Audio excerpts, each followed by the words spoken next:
Mar chu Pathian hmangaihna chuan sual hmun thing ber pawh a thleng zoa eng din huna pawh lo ding la Pathian nge mi hlu ina Krista thisena wang chuan mi tlinga thiam changa pom ini to chu wang chuan voinia hian Pathian hmangaihna in mi tin kan luna kan thom lo she phazong som te hena kan luna tharin thulo soiro se in hmangai lo I thei lo ha Pathian lo tina so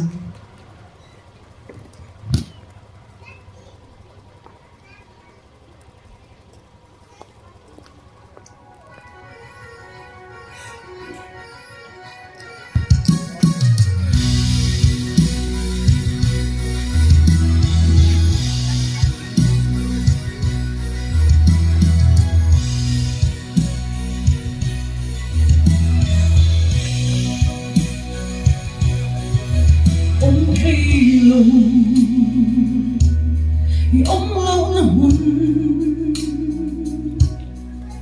ông lâu na neih xì lâu nắng ma em kim linh chân lý hun lệ đi thu ngoài Murel itu tak ombi, siapa lau eng ma olo, eng kim sunga mel le mala, min ma ngai chu thei lo, eng kim tu thei, oro bui be, eng kim sunga le mala, hey hero, thei mo silu,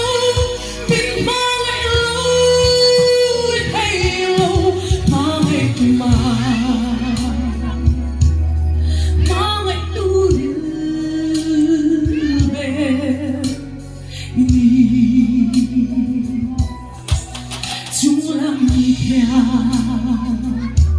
Ang tarang fuji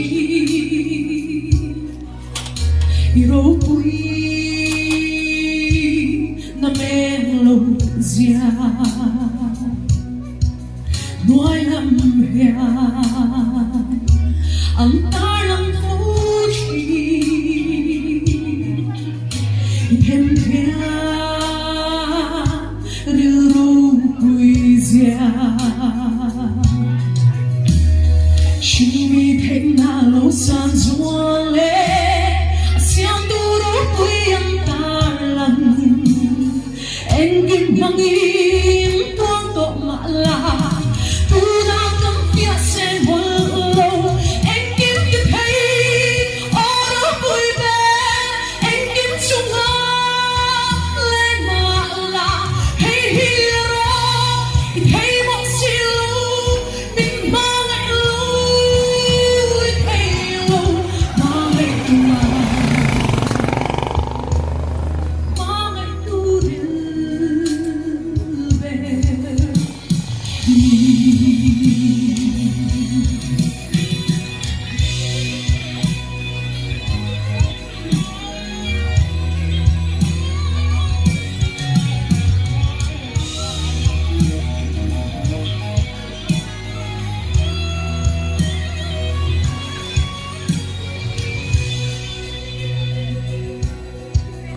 Cross I